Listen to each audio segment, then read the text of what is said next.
जो अभियोग मो उपरे आसीथिला जे मु फेक सर्टिफिकेट दे सर्विस करी चाकरी हाथेई आज तार प्रमाण मु आपन को देखौची। डीपीसी महाशय से कौन कर चिट्ठी नंबर 4630 डेटेड 21/12/2023 क्लियर करिसेंती एवं जो ऑर्डर बल डिपार्टमेंटाल एवं क्रिमिनाल प्रोसीडिंग होता ताकू विथड्र करिसेंती। तेणु वर्तमान ए केस विथड्र होता मते बीओ सार कौन करिसेंती ना एबे 2 दिन तले 10/6/2023 लिखरे मते यार कॉपी देले जोटा कि क्लियर ये बीओ सार मार्किंग करके 10 तारीख 10/6। तेणु गोटे दुख मो मन रहा सबू डिपार्टमेंटालटा उठिला पर मध्य एबे क्रिमिनाल प्रोसीडिंगटा मो एग्नेस्ट उठी ना। तेणु मु आपणक माध्यम बीओ सार को पुनर्बार अनुरोध करुच्ची जेहेतु बीओ सार एफआईआर टी निजे देइछंती तेणु डिपार्टमेंटाल केस उठिला सत किंतु क्रिमिनाल केस टी जेहेतु आपण निजे देइछंती एफआईआर टी तेणु आपण थाना को एथिरे एई चिट्ठी माध्यम आपण थाना को टिके अवगत करेले मु निश्चित चिर उपकृत लाभ करिवि। तेणु बर्तमान मु ओडिशार सारा 4.5 कोटी जनसाधारण को आपणक माध्यम जणई दबाकू चाहूँगी जे जो भाई माने सोशल मीडिया रे नेगेटिव मंतव्य देइथिले जे मोर फेक आउ फर्जरी सर्टिफिकेट रे चाकरी हाथ घटना को नहीं। तेणु मु अनुरोध करुच्ची एपली घटना केबे कहा विरुद्ध रे मतामत न दियंतु कारण आमर संविधान रे लेखा अछि 100 दोषी खसी दांतु पछे जड़े निर्दोषी माने दोषी दंड न पाऊ। मु भी कहीपरि ना कहीं ता पूर्वर मते कौनसी सूचना दि जाए ना कि मते ता पूर्वर मोर एपरी सर्टिफिकेट बोली मते माने कौनसी सूचना मध्य दि जाए ना।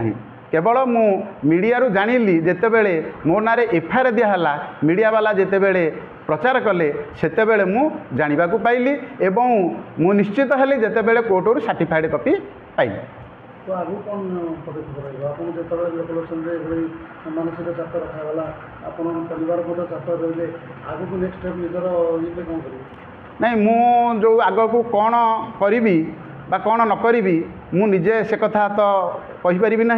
मोर आईनी परामर्शदाता माने अछंती सेमानकर मतामत नहीं मु जहाँ आग को जीवाकू चाहिबी कि न चाहिबी ताहा ही करी।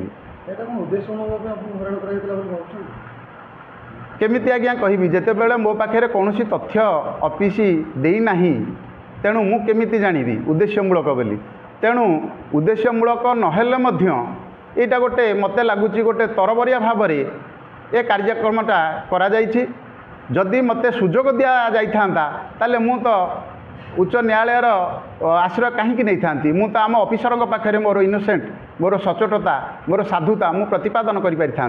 23/50 डेट 17/7/2023 डीपीसी चिठी अनुसार बलराम पाइक एफआईआर दिया सर्टिफिकेटा फर्जरी थी कि बर्तमान 46/23 21/2023 चिठी अनुसार आम डीपीसी जो चिठी कर जेन्युइनेस अच्छी प्रमाणित होती।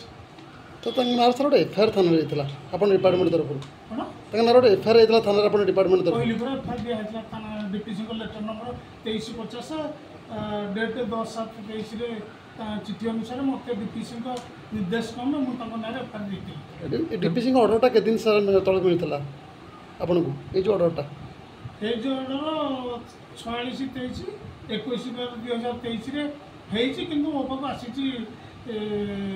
10/6/2023 क्लीन चिट मिलिया पर कौन एक्शन एथर मत इंस्ट्रक्शन दिखाई चिठीटा सॉल्व करने बलराम पाइकराम को चिठीटा सॉल्व करने दिखाई जो सर्टिफिकेट कौन देखिले सर्टिफिकेट मुझे देखनी तो डीपीसी सर्टिफिकेट देखी थाना जो एफआईआर दिया के उठिबो सर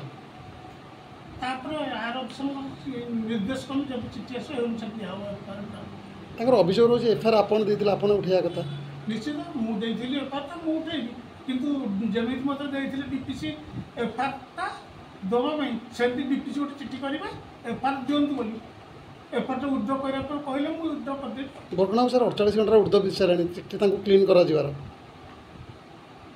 ଏପର୍ଯ୍ୟନ୍ତ ଏଫଆଇଆର୍ ଉଠିନି ଥାନାରୁ। ନା ଏଇଟା ଯେପର୍ଯ୍ୟନ୍ତ ଡିପିସିଙ୍କ ଇନଷ୍ଟ୍ରକ୍ସନ୍ ଅଛି ମୁଁ କେମିତି ଥାନାକୁ ଯାଇକି ଦେବି ଉଦ୍ଧାର କରିବି।